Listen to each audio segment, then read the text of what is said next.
Tá, ok. Gravando. Ok. Então, mais uma vez, boa tarde a todos e todas.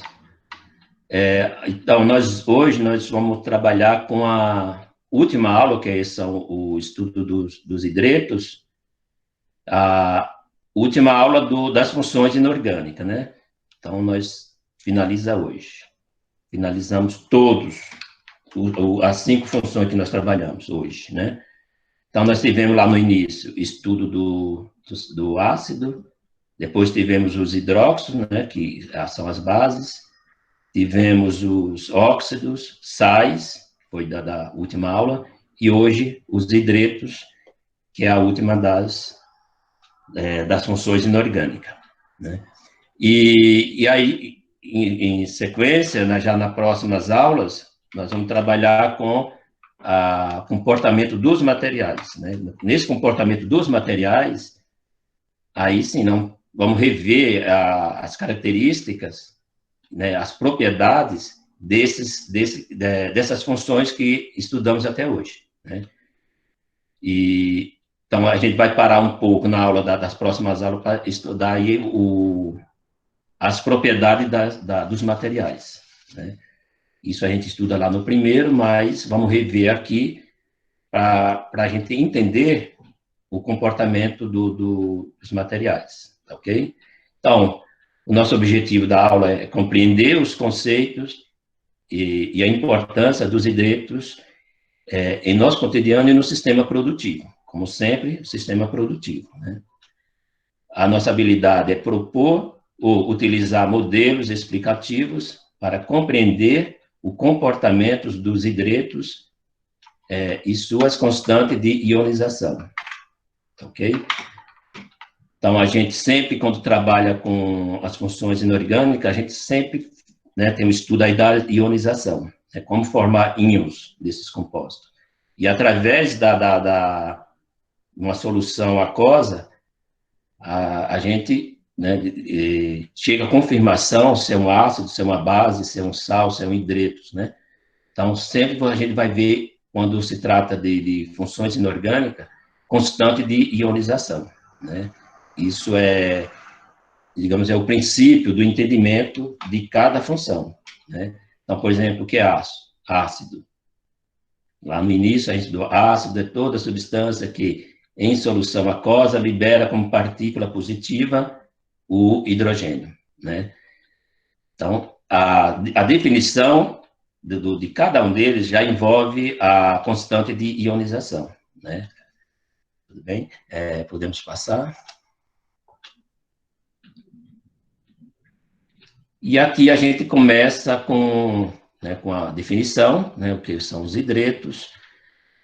Se vocês, no decorrer da aula, vocês podem intervir, fazer perguntas, pode pedir explicação para a gente não ficar dúvidas aí durante a aula, né? Então, essa aula é como fosse, né, como a gente estivesse lá na sala de aula, normal, no presencial. Então, qualquer dúvida, interferência, se vocês tiverem, tirar dúvida, pode tirar no momento e pode depois vocês fazer a pergunta, mas não deixa em dúvidas. Sempre faz a pergunta, se colocam, né, para não ficar com dúvidas e depois na resolução dos questionários, né, não ter essa dúvida. Então, o que vocês quiserem intervir, pode parar e a gente vai tirando conversando, né, interagindo, tá ok? Então, a participação de vocês é importante. Em toda a aula é importante a participação de vocês. Então, imagina que vocês estivessem lá dentro da sala de aula junto com todos, né? E tirando essas dúvidas. Né? É o que vocês fazem quando você está estudando, principalmente um assunto novo, ok? Mesmo sendo o último das funções inorgânicas que nós estudamos até hoje, né? Temos um bom tempo aí estudando só funções inorgânicas, porque ela realmente é uma lição longa, né? E a gente não pode deixar nada de fora, né? Porque ele já é pré-requisito para outros estudos. Não para aqui, né? Então, a gente vai, no decorrer das aulas daqui para frente, volta e meia, a gente está voltando a esse tema aí de funções inorgânicas, né?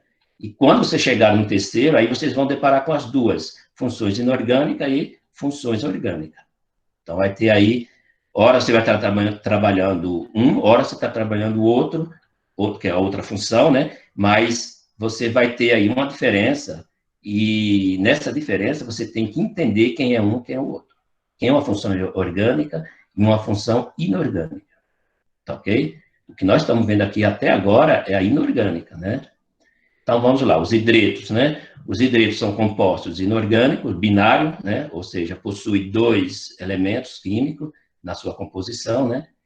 Que apresenta na sua constituição o elemento hidrogênio, o elemento hidrogênio, que é o mais eletronegativo, acompanhado de outro elemento, né? Outro elemento químico qualquer. Então, quando a gente fala elemento qualquer, quando você quer formar um hidreto, você vai utilizar daquele elemento, geralmente um metal, né? E você vai juntar ele ao hidrogênio, né? Esse hidrogênio é o mais eletronegativo, então ele é o ânion, né? E quem vai ser o cátion é o elemento que você quer formar esse hidreto, né? Então, aqui na nomenclatura, né, como nomear um hidreto, a regra de nomenclatura é bem simples, né? Então, você só tem dois elementos. Um deles, a gente já sabe que é o hidrogênio, que é o ânion, né? E o cátion é aquele que vai se ligar ao hidrogênio formando o hidreto. Nesse hidreto formado, você vai... O nome, né, do hidreto geralmente vem do cátion aliás, vem do ânion para o cátion, né? Então, aqui, por exemplo, hidreto mais D, né? E o nome do elemento que está ligado, ou seja, aquele elemento que está acompanhado ao hidrogênio. Esse elemento, quando você está fazendo uma produção, você está trabalhando em uma produção, é o elemento que você deseja formar esse hidreto. Ou seja, aqui nós temos exemplos aqui. Ó. Então, você precisa do hidreto de sódio. Então, qual é o elemento que você vai trabalhar? Para ser o cátion, o elemento sódio, né? Então, você vai pegar o Na, que é o sódio, liga-se o hidrogênio, né, que é o próprio hidreto, e aí você forma a sua fórmula, né, sua molécula, que é o hidreto de sódio, né? Outro exemplo aqui, você quer formar o hidreto de potássio, você vai utilizar do elemento potássio, esse elemento potássio é o cátion do hidreto, e você vai ter aí a sua fórmula, a sua molécula de hidreto de potássio, ok? A mesma coisa do cálcio, né? E você tem, você quer formar um hidreto de cálcio, você vai utilizar desse elemento, desse metal, o cálcio, formando-se aí o hidreto junto com o hidrogênio, que é o seu ânion. Então, ânion e hidrogênio sempre nos hidretos, e cátion, o elemento onde você vai ligar a esse hidrogênio, né? E essa quantidade de hidrogênio que a gente tem embaixo aqui, por exemplo, o hidreto de sódio, ele é formado por um átomo de sódio e um átomo de hidrogênio. Entre a reação química para formar esse hidreto, só utilizou um átomo de cada elemento, e já formou o hidreto, né? A mesma coisa aconteceu aqui com o hidreto de potássio. Você utilizou apenas um átomo de potássio e um átomo de hidrogênio. Já no hidreto de cálcio, não, né? Você tem um átomo de cálcio e dois átomos de hidrogênio. Isso é a gente que define? Não, não é a gente. Não é a pessoa, o profissional, o químico que está preparando essa substância. Isso a gente chama rearranjo químico, né? Afinidade química. Então, para formar o hidreto de cálcio, ele precisou ser utilizado dois átomos de hidrogênio, ou seja, dois átomos do ânion, com um átomo do cátion, que no caso aqui é o cálcio, né?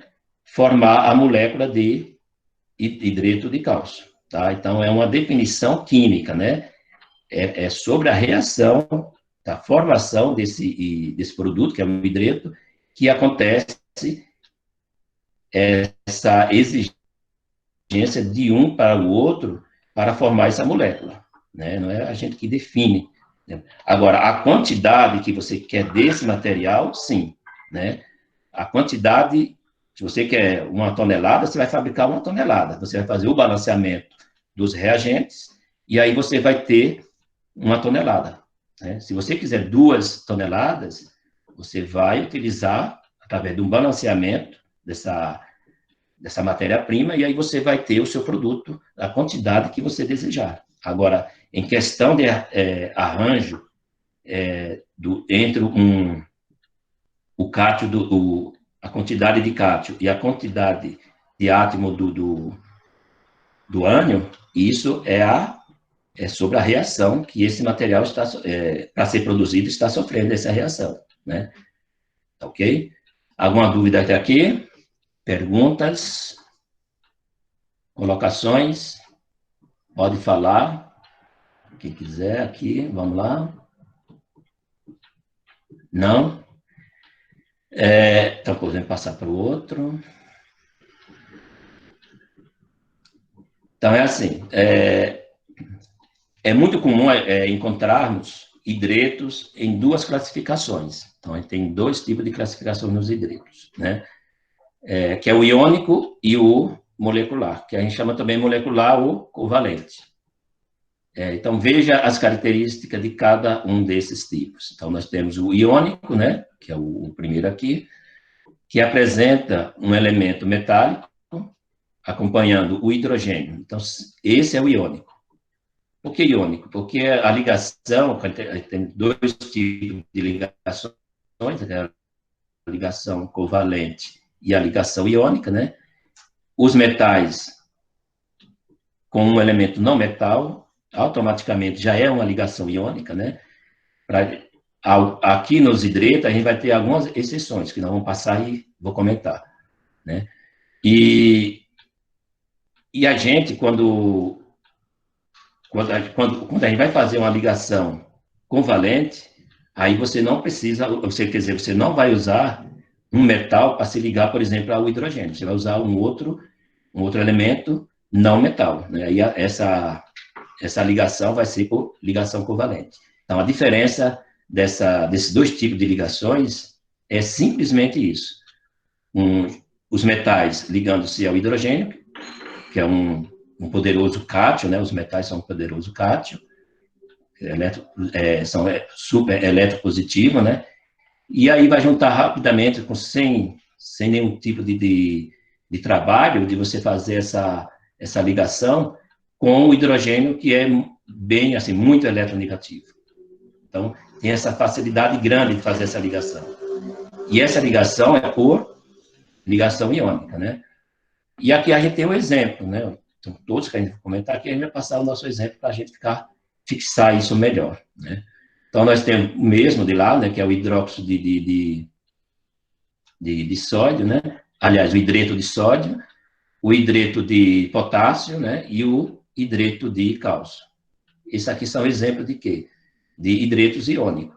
Olha, o metal sódio, o metal potássio e o metal cálcio ligando, todos eles, cada um aqui na sua formação molecular, formando aí o hidreto, certo? Então, é isso. Lembra-se bem aqui, ó, a ligação iônica, e aí nós vamos já passar para a covalente, para a gente dar uma verificada aqui. Primeiro, a gente vai ver as características, os molecular, que é o covalente, ok? Pergunta, dúvidas? Pode intervir, pode tirar dúvida aqui, pode comentar. Não? Então, poder passar para a próxima.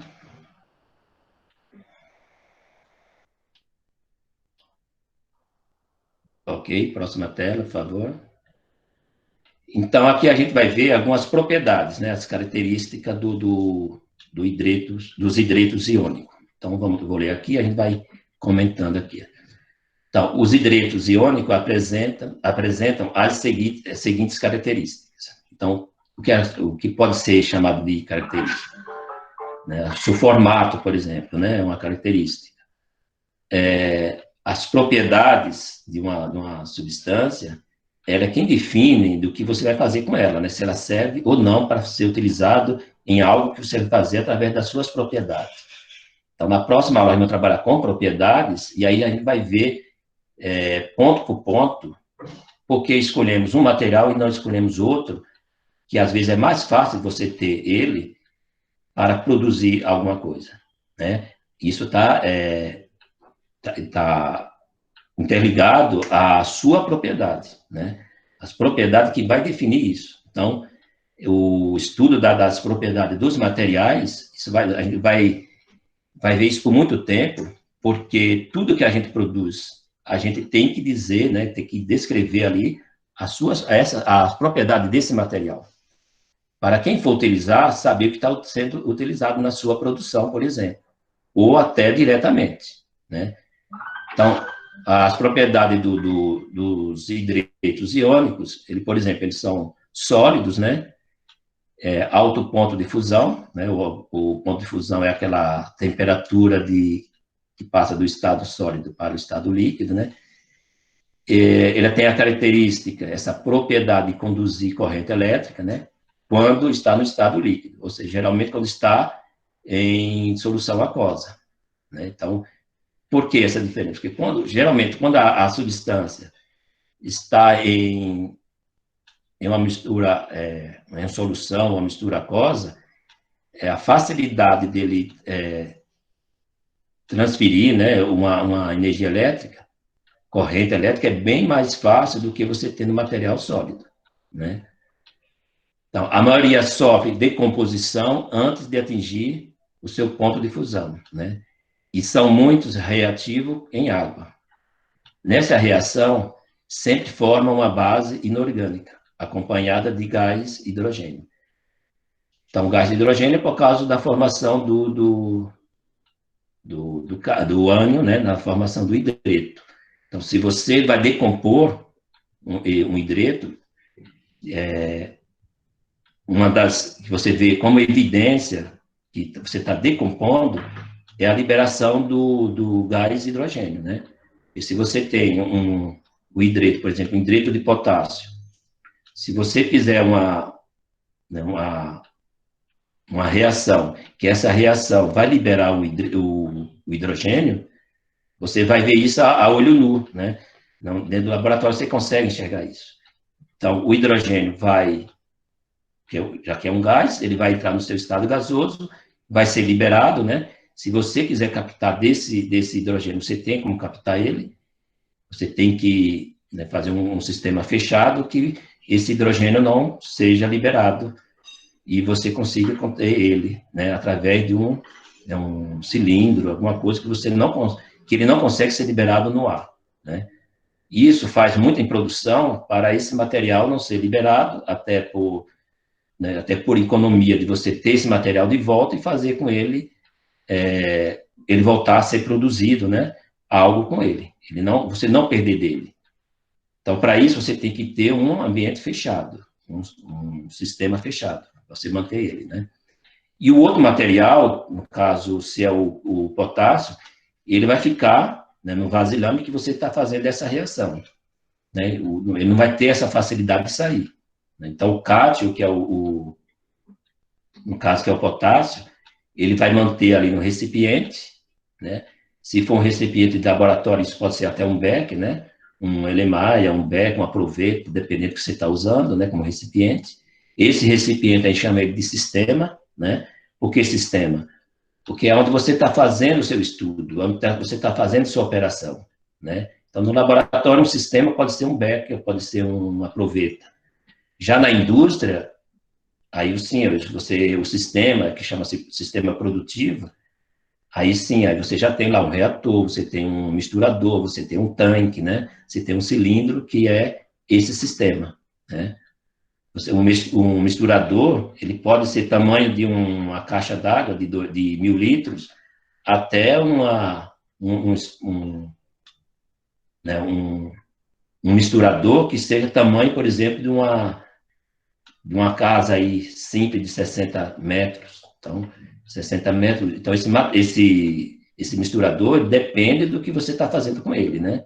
Então, imagina no laboratório um becker, né, de 100, 200 ml, e chegando a uma indústria que ocupa aí um espaço de 60 metros quadrados.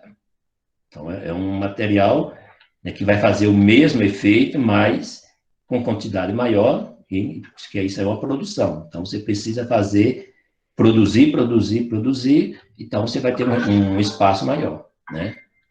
E dependendo do que você está fazendo, tirou aquela produção, né, e vem outra produção, o tempo todo, né? Tanto que a indústria, na sua linha de produção, tem feito, né, por muito tempo e muito, é que ele tira uma produção e vence a outra. E cada produção que sai daquele recipiente, no caso, um misturador, ele tem o seu número de lote lá para saber realmente o que está acontecendo ali, se algo a gente precisar recorrer à origem dessa produção, né? Então, ele tem um número de lote. Esse número de lote, às vezes, vem até expresso em, por exemplo, em rótulo de produtos, né? Está lá o número de lote. Às vezes está junto lá, por exemplo, você vai ver um produto que você pega na prateleira do supermercado, um enlatado, e você olha lá, né? Principalmente alimentos, né? Alimentos para humanos e animais. Você vê até para alguns, né, adubos para você colocar em plantas, ele vem marcado lá o tempo a data de vencimento. Na data de vencimento, geralmente vem o número de lote, né? O consumidor não é tão obrigado assim de ter esse número de lote, mas ele tem que ter no seu histórico dessa produção, né? Que na hora que você pegar o número de lote, dá para você saber tudo que ocorreu ali, né? Da hora que começou a produção até na hora que foi tirado da fábrica, né? Depois que está tirado da fábrica, aí o que ocorreu lá fora, se caso precisar saber o que foi, até o momento que saiu da fábrica, sabe, né? Porque a fábrica não pode assumir tudo que pode ocorrer com o produto, porque quando ele libera para o mercado, esse produto pode sofrer interferência externa da fábrica, da produção, né? Então, por exemplo, você tem lá um produto enlatado e lá alguém, né, por maldade, joga-se algo lá dentro. Por exemplo, sei lá, através da tampa, de ter acesso a esse produto e fazer algo que é errado ali, né? Injetar um produto que não tem nada a ver com a formulação.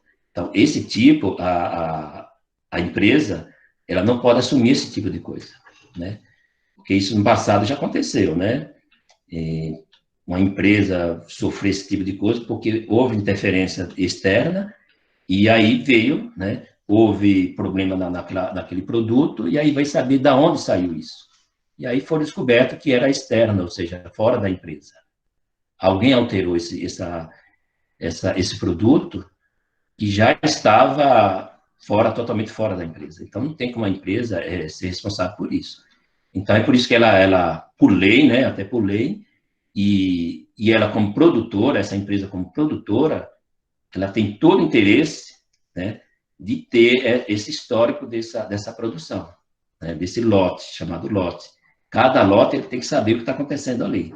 Porque na hora que der algum problema, ele sabe de onde ir e aí, né, tirar a dúvida do que está realmente acontecendo. Ok?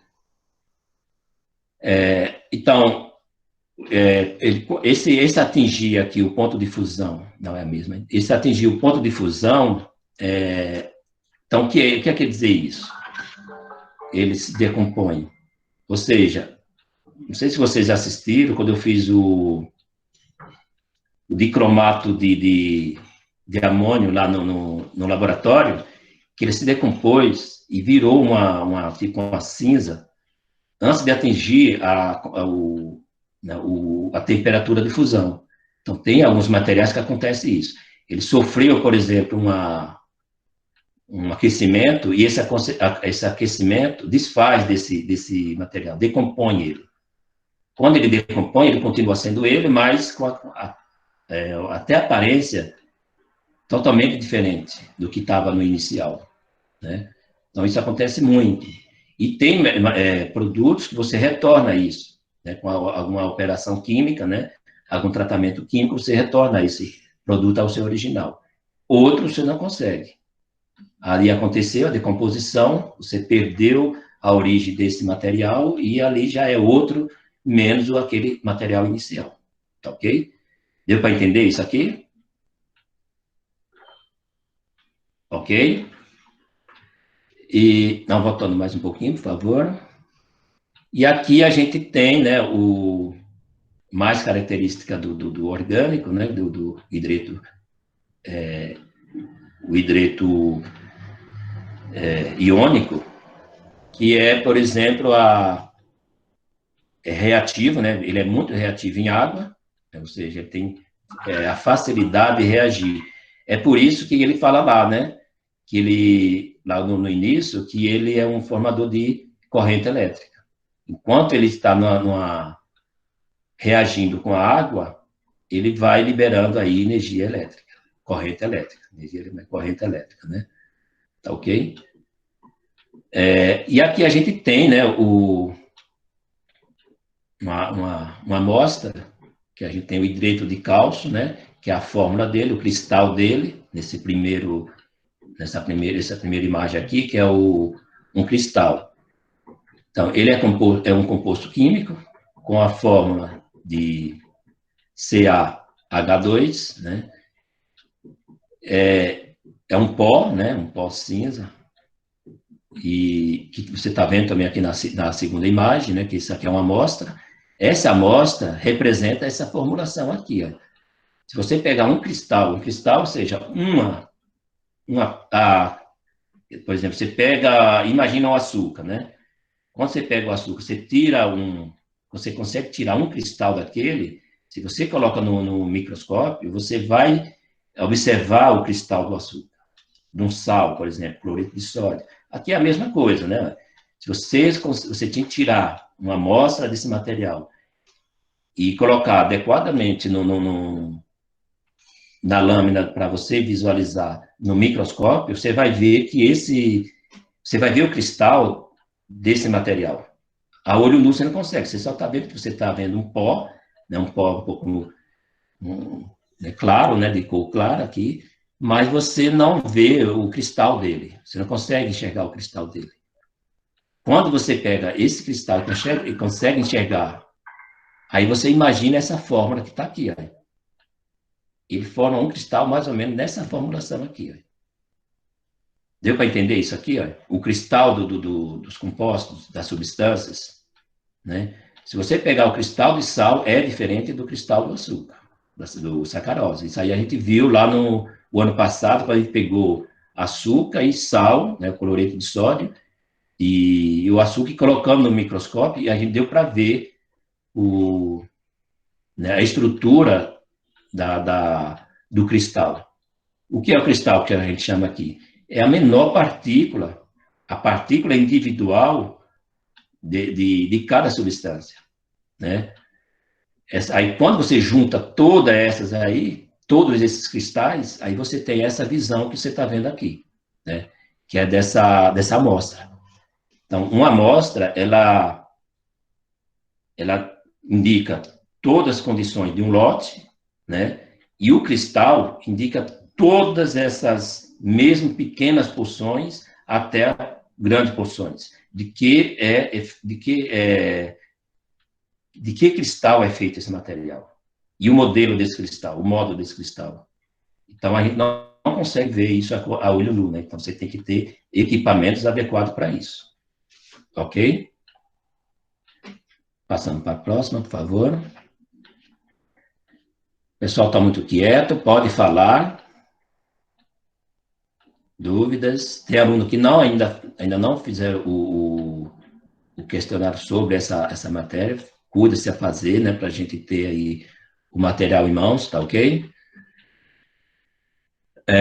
E aqui a gente tem agora o hidreto molecular, que é o covalente, né? Que é aquele que é formado com ligação covalente. Então, tem alguns metais que ele tem essa característica, formam esses hidretos. Né? Que, por exemplo, o aluno fala assim, mas você falou dos metais lá na iônica, e aqui ele aparece de novo? Aparece, mas pouco, né? Então, o exemplo que a gente tem, quando a gente vai dar um exemplo, a gente sempre dá exemplo do alumínio e do silício, né? Então, vamos ver aqui que a gente já vai trabalhar esse exemplo aqui, né? Então, os hidretos molecular ou covalente são hidretos formados pela combinação do hidrogênio, ou seja, elementos com baixa eletropositividade, né? Que é o hidrogênio, e com o berílio, né, o silício e o alumínio, que são esses três que aparecem logo nesses exemplos, e mesmo sendo metais, né, ele forma hidretos moleculares, ou seja, não era para formar hidretos iônicos, que eles são metais, o alumínio é um metal, o silício é um metal, o berílio também é um metal, né? Mas ele tem essa característica, ele tem essa propriedade de formar esses hidretos, né? Então, o hidreto de alumínio sempre vai aparecer aqui com 3 hidrogênios, reagindo com um átomo de alumínio, formando esse hidreto, né? E esse hidreto, a gente não coloca lá, por exemplo, a gente fazia isso nos óxidos, né? Trióxido, não, isso aqui todos são hidretos, né? Então, ele não aparece com o seu nome de ionização na nomenclatura, né? Então, quando a gente fala assim, hidreto de alumínio, ele tem essa molécula, né? Que é o alumínio e o hidrogênio, mais 3 hidrogênios formando, ligando-se a um átomo de alumínio. Já no silício, ele precisa de 4 hidrogênios para formar o seu hidreto, né? Ou seja, para o silício formar o seu hidreto, ele precisa de quatro hidrogênios.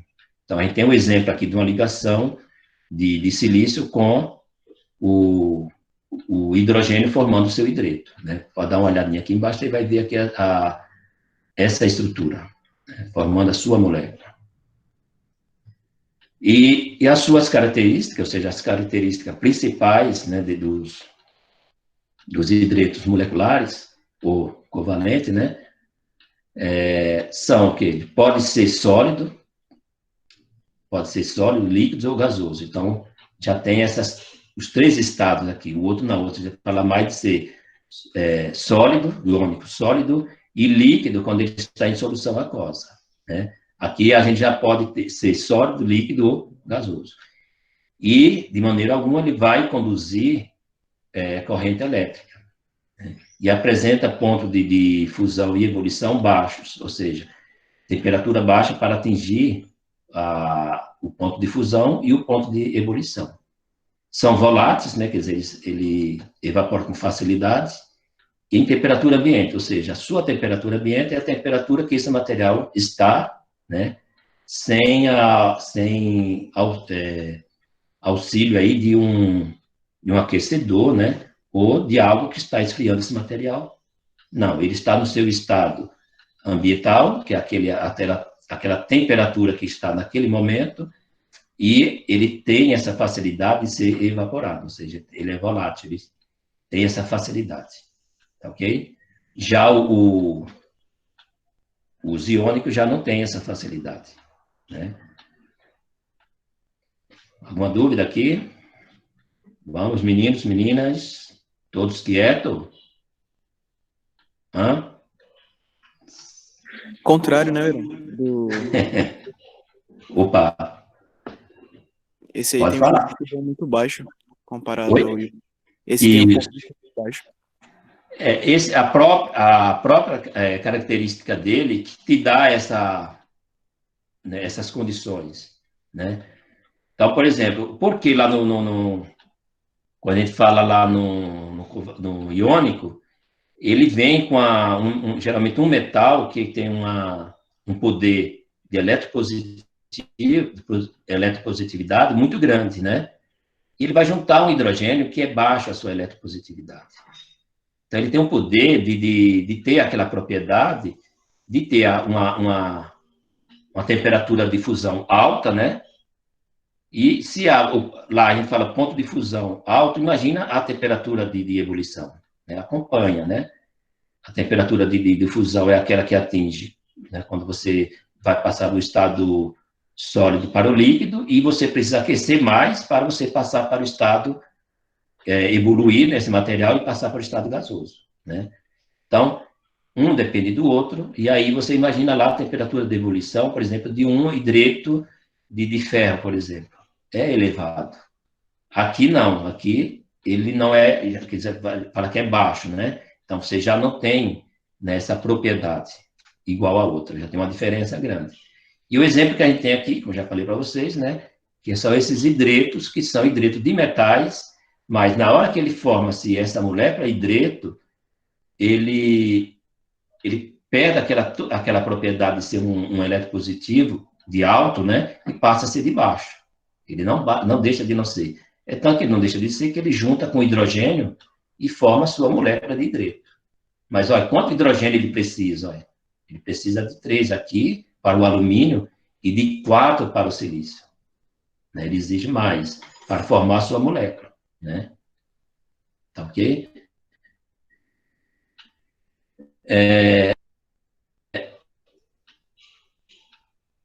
Isso, ok, obrigado.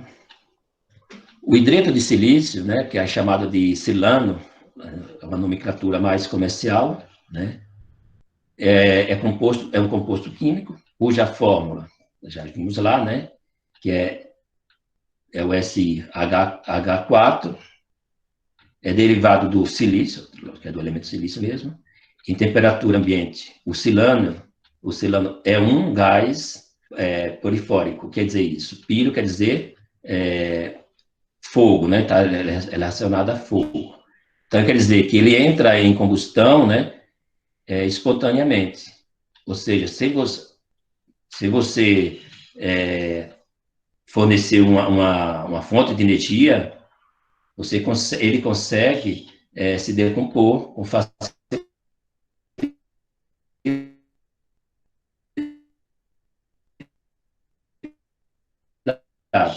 Né? Então, não precisa da ignição, ou seja, de um fósforo, de um isqueiro, de uma chama qualquer, para ele sofrer esse tipo de operação. Ele consegue isso só pela presença do ar.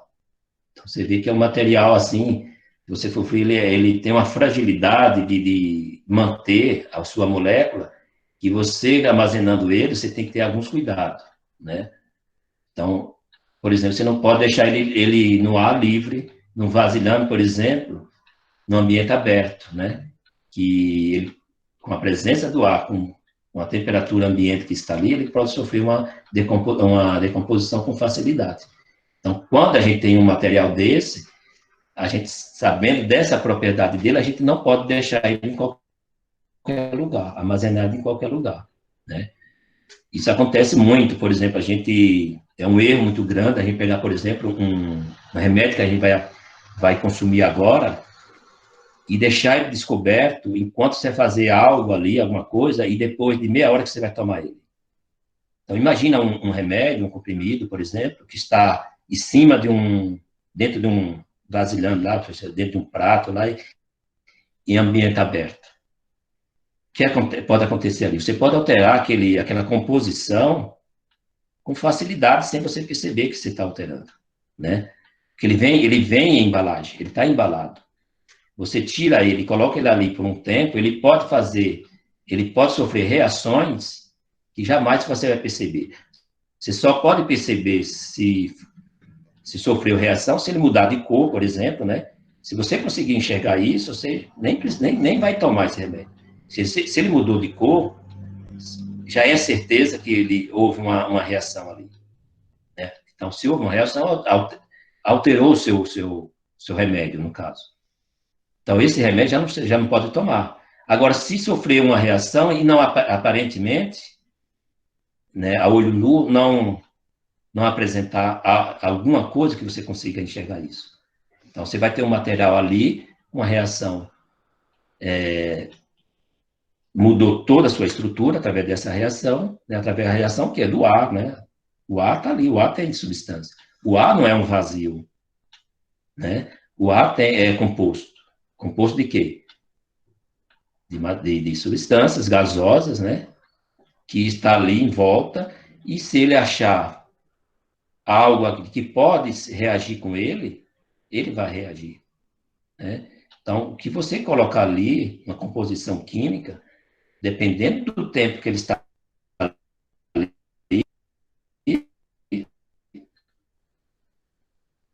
pode ter certeza que ele vai sofrer uma alteração. Então, não é aconselhável ninguém colocar algo a céu aberto, né? Que a gente chama, no ambiente aberto, e deixar por um tempo ali e tal, e aquele processo vai sofrendo uma reação. Quando você for tomar, usufruir dessa substância, você está usufruindo de uma substância que não é aquela que você colocou ali. Porque você tirou numa embalagem e ela sofreu uma reação, você vai consumir sabendo que algo vai vir junto ali que não é a sua composição original, né? Isso acontece muito pessoas que põem remédios abertos, tirou um comprimido, coloca ali um recipiente e daqui a pouco eu tomo. Eu deixo ali para não esquecer, mas se for para deixar ali, deixa com sua embalagem, né? Nem que seja a embalagem cortada, mas que ele não fica exposto a novas reações, porque ele já sofreu uma reação. Tem algo ali que ele está doido para reagir se ele encontrar livre, né? E aí ele vai ter, o seu produto vai ser totalmente alterado, dependendo do que for, vai fazer, de vez fazer bem, vai fazer mal, e aí você tem produtos que jamais você gostaria de ter ali, né? Deu para entender essa ligação caseira, né? Isso aí a gente acontece muito que a gente faz isso mesmo. Se a gente tomar cuidado, a gente deixa produtos que, se a gente for utilizar dele depois, a gente vai estar utilizando algo ali que nada é do que era antes, tá ok? E aqui a gente tem, né, aqui a gente tem uma figura representando aqui o hidreto de alumínio, né, que a gente viu lá na sua formulação, e o hidreto de lítio, né, que também já é outro, né, que é de outro metal, formando essas estruturas diferentes, né? Você vê o lítio aqui, você vê o alumínio primeiro você vê o alumínio, depois você vê o hidreto de lítio. A diferença de um para o outro, né? Mesmo a estrutura sendo mais diferente, né? O lítio está em tipo pó, né? Enquanto o hidreto de alumínio está em tipo pedaço. Mas se você pegar esse pedaço e fizer dele o que está feito aqui, o hidreto de lítio, você vai ter uma cor um pouco diferente, né? Até porque é outro material, né? O silício ele tem um aspecto até parecido com o alumínio, né? Em questão de pedaços. Mas o alumínio ele é um pouco mais, né? Você vê que é um pouco mais escuro, né? Eles tentam passar essas imagens para nós, para a gente, quando a gente olhar, ter essa ideia, né, dessa cor. Né? Você pegar esses materiais, pedaço deles, se você colocar uns pedaços desses materiais, por exemplo, numa tabela, essa tabela é esse material ao vivo, né, ou seja, pedacinho deles, você vai ver a característica de cada um deles. Né? E se você deixar, dependendo do tempo que você deixar ali, dependendo do material, ele vai absorver algo também. Né? Então, por exemplo, se você pegar um alumínio, um pedaço de alumínio, um pedaço de ferro, deixar exposto lá ao ar, você vai ver que o ferro ele vai começar a absorver o oxigênio, né, que é o processo de oxidação, e ele vai sofrer aí uma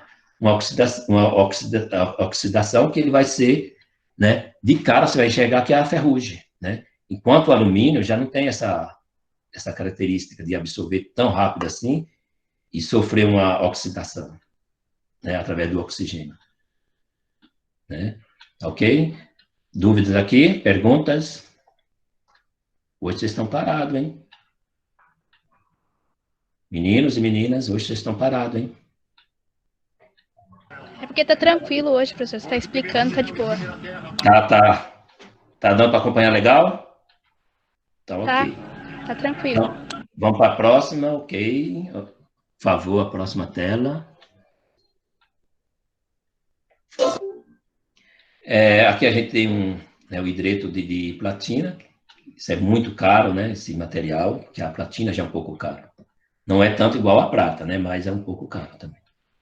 Então, o hidreto de platina são utilizados em reações inorgânicas, halogenação, né, que é a adição de átomos de cloro, de flúor, de bromo ou iodo em alcenos. Isso aí vocês só vão ver melhor essa parte de alcenos, alcanos, alcinos, alcadienos, só quando você chegar realmente no terceiro ano, né, que aí são compostos orgânicos. Então, o hidreto, que é o hidreto de platina, que é um metal, né, ele tem essa facilidade de fazer essa operação que a gente chama de halogenação.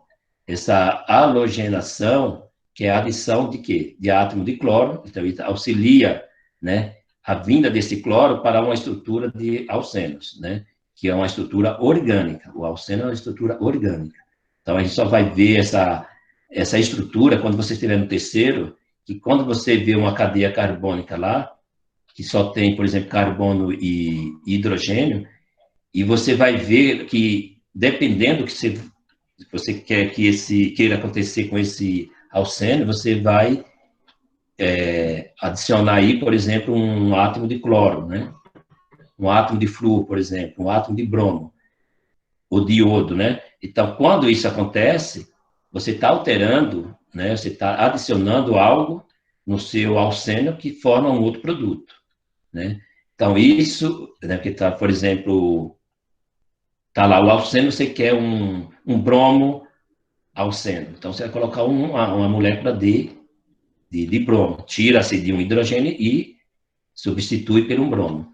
Você quer um iodo alceno, por exemplo, você vai utilizar do elemento iodo, tirando lá um hidrogênio dessa estrutura, né? Okay? Então, vocês só vão estudar melhor essa parte de alceno. Oi. Quando você fala assim, tira, como é que se tira? Tira, quando a gente fala tira, é substituindo. Porque, por exemplo, o alceno, ele é uma estrutura que você tem dois carbono e 4 hidrogênio. Então, se você quiser tirar substituir um iodo, você tem que eliminar um hidrogênio da cadeia, né? Quando você elimina o hidrogênio da cadeia, aí você tem que vir com outro elemento que você está querendo fazer essa alteração, porque se você não colocar outro elemento do lugar do hidrogênio, o hidrogênio volta, porque ele precisa dele para montar a cadeia, né? E se você tira, e você precisar de colocar algum elemento para alterar essa cadeia, então você precisa eliminar um hidrogênio e substituir pelo esse elemento que você está querendo formar essa cadeia. Se é um iodo, é um iodo, né? Se é um bromo, é um bromo. Se é um cloro, é um cloro, e aí vai, né? Então, você quer formar, por exemplo,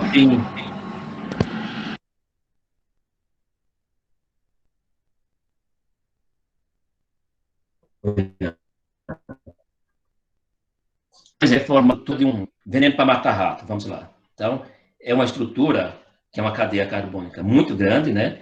Essa cadeia, ela é formada, né, através de uma cadeia carbônica, e você, quando você vai alterar ela para colocar um aditivo que modifica, e esse aditivo é o veneno para matar o rato, junto com essa cadeia, então você tem que fazer essa operação, né? Então você tem que colocar, por exemplo, lá um cianeto de potássio, né? Então você tem que adicionar ele ali. Então, para adicionar, você juntar essa cadeia, você tem que tirar algo que está completando ela, né? E aí você consegue alterar o seu produto. Ou seja, alterar para fabricar o que você quer, né? Quando a gente fala alterar, é quando você vai fazer uma adição, né? Então, quando a gente for trabalhar as cadeias carbônicas, todas elas, se ela for só formada lá com carbono e hidrogênio, perfeito, está lá. Mas na hora que você precisar alterar dela, você vai ter que fazer essa operação, né? Você vai estar modificando por querer, né? É isso que você está querendo, e para você ter um produto que você está querendo formar ele, né? Aí depende do que você vai formar. Se é um iodo, se você vai colocar um iodo, um cloro, né? Um flúor, e aí vai à frente, ok? Então, ele é utilizado aqui na fabricação de baterias carregadas, né, que um setor muito importante hoje, né, fabricação de refrigeradores, né, na fabricação de sensores de temperatura. Então, essa característica, essa propriedade, ele tem o hidreto por causa da platina, juntando lá ao ânion hidreto, né, hidrogênio. Formou esse hidreto, elas têm essas características, têm essas propriedades. Tá ok? Podemos passar para a próxima, por favor. Aí aqui nós temos as questões, né? Então, as questões, né, eu estou passando muito questões abertas para vocês fazer, para a gente trabalhar muito o contexto, né? Eu já falei isso nas outras aulas. Nada impede que eu venha aqui com questões objetivas e tal, mas essas questões é mais para a gente trabalhar o texto, né? Eu estou respondendo as questões, preciso de voltar ao texto, vou voltar ao texto. Porque você tem mais contato com ele, né? Quanto mais contato que você tenha com o texto, melhor é, né? Se você começar a trabalhar muito com o texto quando você está resolvendo as questões, você sai dele, quando você termina tudo, tem certeza que você sai mais sabendo alguma coisa ali do que você passar por ele lendo e não voltar nele, né? Quanto mais você volta, melhor é para fixar as ideias que estão dentro desse texto, né? O contexto, né? E aí, com mais tempo, melhor, né? Isso a gente sabe disso. Então, aqui a primeira questão, né, são questões abertas, geralmente são questões um pouco longas, né, as respostas, tem delas que é bem direto. Então, aqui, para a gente já, né, de cara, geralmente, a definição, né, conceito, definição, porque é o que a gente fica conhecendo, o que é aquilo que nós estamos realmente estudando, né? O que está mais aqui, grifado aqui, que é o conceito de hidretos, né? Então, deu a definição, deu o conceito, no caso nosso aqui, a definição de hidretos. Então, lá, quando a gente olha isso aqui, não sei mais, eu esqueci, eu li lá no texto. Então, eu vou voltar ao texto, né? Se eu precisar voltar, eu vou voltar. Se não, eu já respondo aqui direto, né? E aí eu vejo o aluno que cola essa resposta, porque a resposta está no texto. Ele, diretamente, ele pode trabalhar essa resposta, né? Pode trabalhar com exemplos que esteja até diferente que está lá. Mas se ele vier com toda essa resposta, não tem como dizer, não, está errado, não. A gente só vai diferenciando realmente quem leu mais, quem leu menos, para formular aí a sua resposta, né? Ok? Então, respondendo aqui, né, se a gente vai direto no texto ou não, a gente responde do que tem aí a definição e você fica satisfeito com a sua resposta, né? Então, são compostos inorgânicos e inorgânico, né? É a função inorgânica, que nós estamos trabalhando hoje, é a última, né? E binário, né? Que isso aí já falou lá no início, a gente trabalhou com binário porque é formado por dois elementos, né?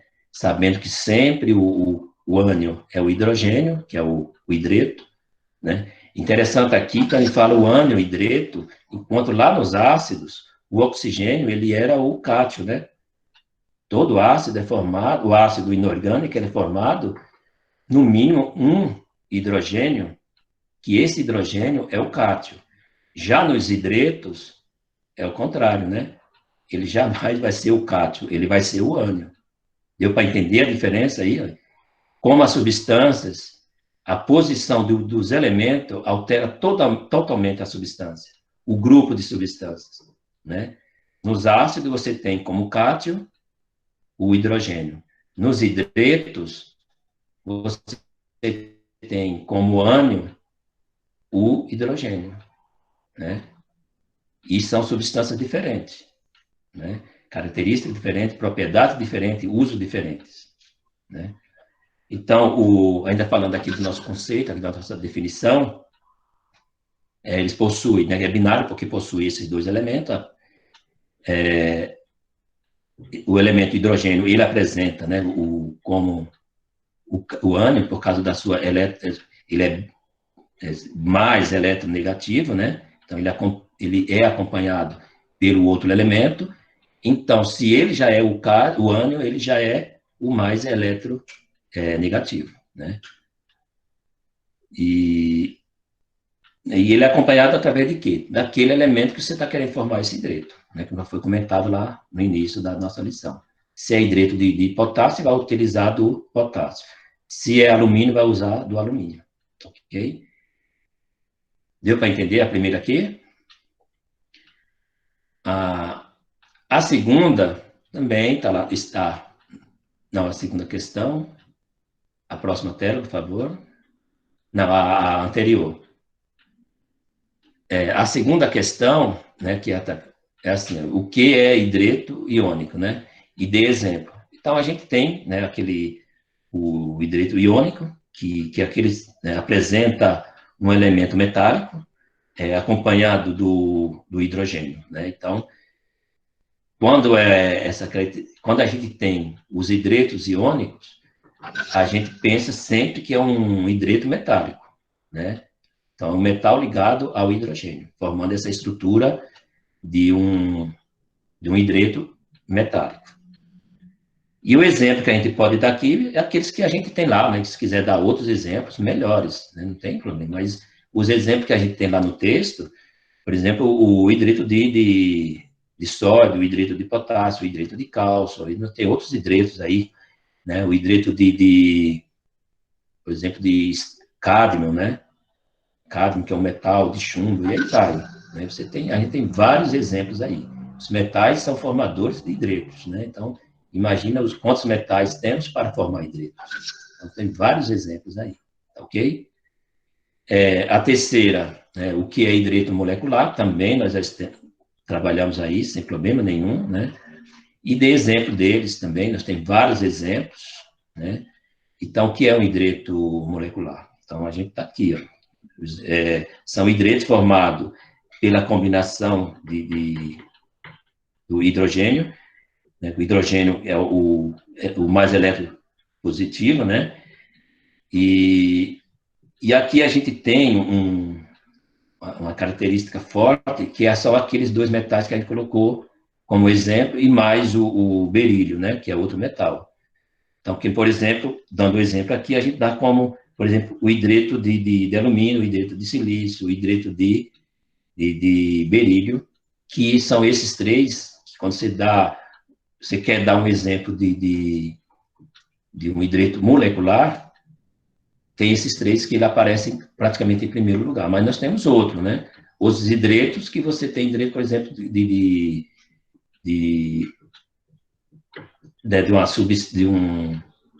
um elemento não metálico, né? Então, você pega um elemento não metálico, forma-se com São hidreto, e aí você tem esse também que é através por ligação covalente, que é por isso que ele é chamado de molecular, né? Que é por ligação covalente. Ok? Dúvidas aqui? Tranquilo. Tranquilo? A quarta, né, a gente pega aqui, de 3 características do hidreto iônico e 3 do hidreto molecular. Então, são aquelas que a gente chegou a ver aí também na passagem da explicação do texto, né? Então, por exemplo, o hidreto iônico, né? São sólidos, né? O ponto de fusão e ponto de ebulição dele são altos, né? Em comparação ao hidreto molecular, né?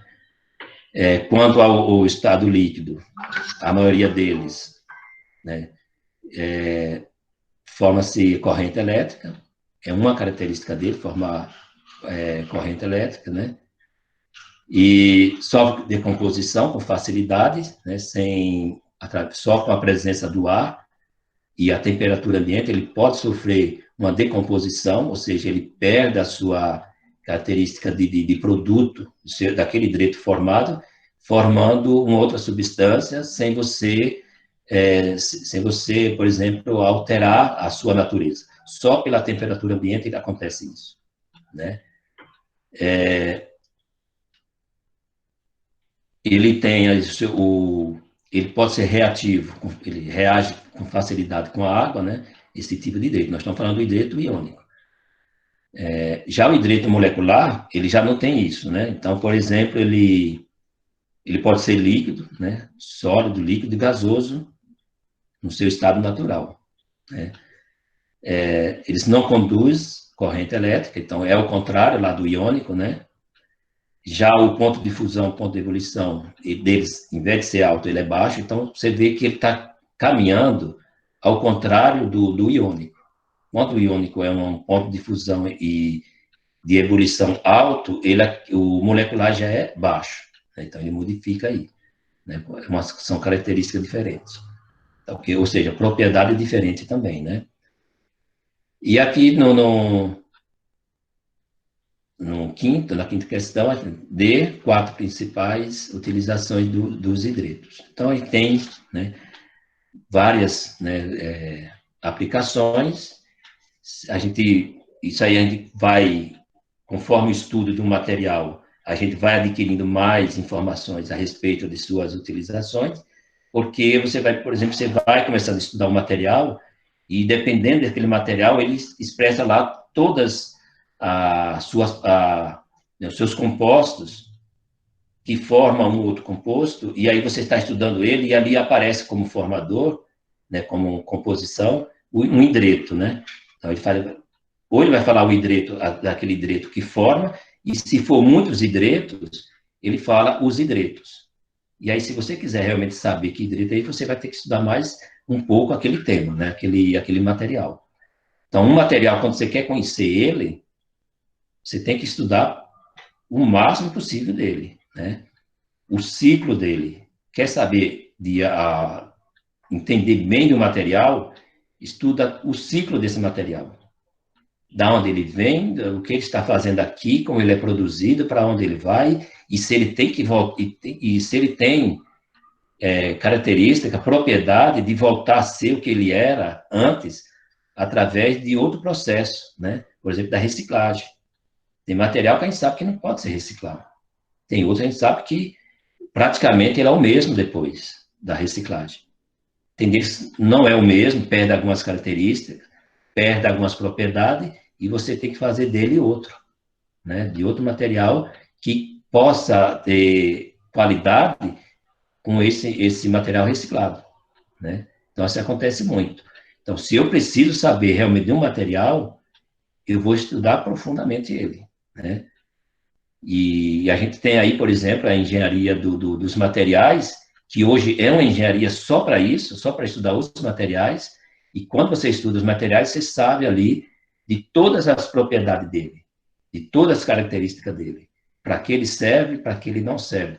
Não adianta colocar ele aqui, porque ele não vai servir para nada.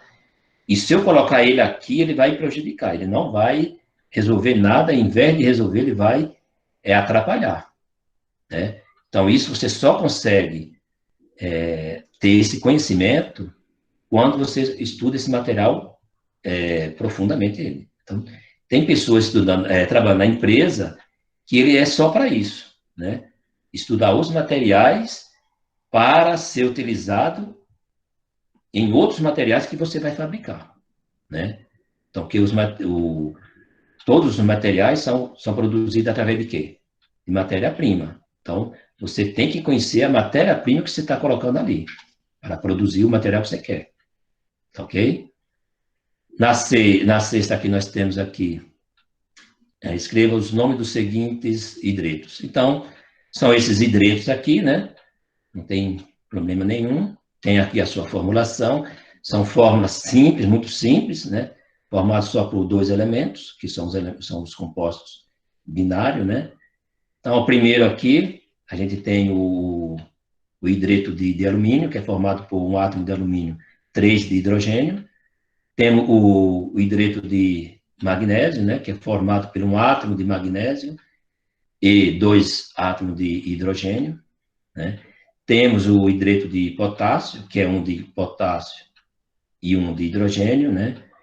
Temos o de silício. O silício, para você formar o seu hidreto, você precisa de 4 hidrogênios para formar a molécula do silício. Você só tem um silício aqui, né?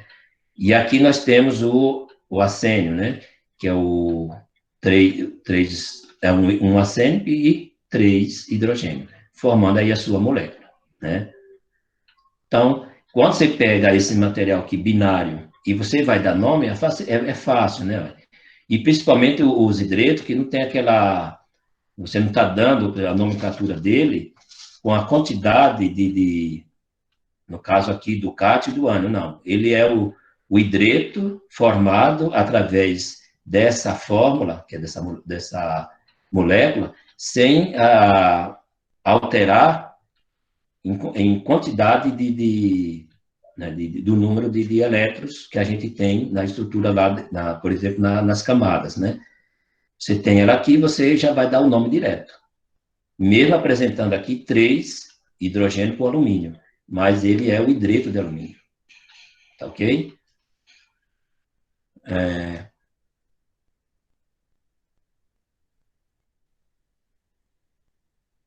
Então, como falei para vocês, né, a prova nós vamos trabalhar com comportamento dos materiais. Nesse comportamento dos materiais, a gente vai estudar as propriedades dele, de alguns, né? Que nós temos várias propriedades. Nós temos a propriedade específica, as propriedades gerais, as propriedades físicas, as propriedades químicas, e aí nós vamos destrinchar um por um. E eu imagino que se vocês não viram ainda, mas vocês passou por alguma coisa em física, né, estudando, ou ainda vão ver, né, que eu não sei que ponto está, mas você, né, dependendo do que você está estudando em física, você se encontra com o estudo das propriedades físicas, né? E é difícil você dizer, vou estudar só as propriedades físicas, sem estudar as propriedades químicas. Geralmente você está ali, está estudando um, estudando o outro, né?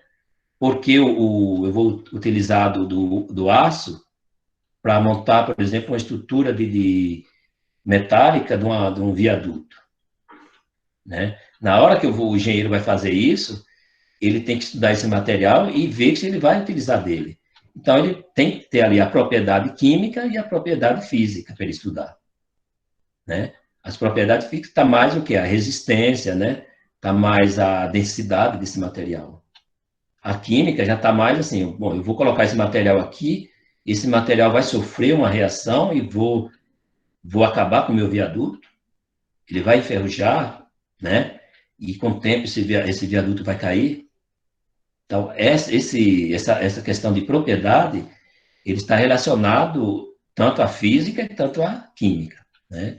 Eu vou utilizar desse material para fazer o que eu quero e eu vou ter conhecido o que é o que eu vou utilizar para fazer isso, né? Senão vou ter prejuízo, né? Então, para isso, né, o engenheiro é o responsável por uma construção e ele sabe disso, né? E ele tem que saber dessas propriedades, desses materiais que ele vai utilizar para fazer a sua obra, ok?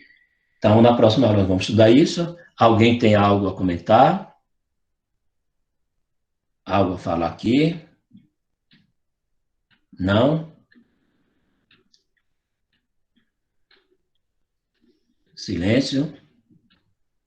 Então, jovens, é isso, né? A próxima semana já vou enviar o formulário para vocês, né? E vamos partir para as próximas aulas, tá ok? Nas correções, tenta conhecer mais, né, o contexto dos textos que nós estamos passando para vocês, né? Porque isso é bom, né? Para você saber o que você está estudando ali. E você vê que química é uma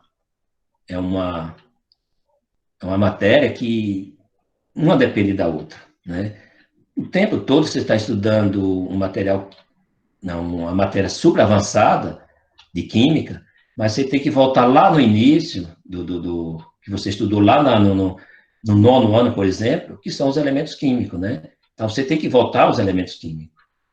Não tem como você estudar química sem pensar o tempo todo nos próprios elementos, porque são eles formadores, né? São eles formadores da substância, dos materiais. Tanto os materiais naturais, tanto os sintéticos, os fabricados, né? Ok? Então, nós ficamos aqui. Se alguém tiver algo para falar, pode falar, estarei aberto aqui. Não? Então, que todos tenham uma boa tarde, um bom descanso. Vocês têm mais aulas hoje ou não? Não, acho que é só a sua hoje. Só a sua.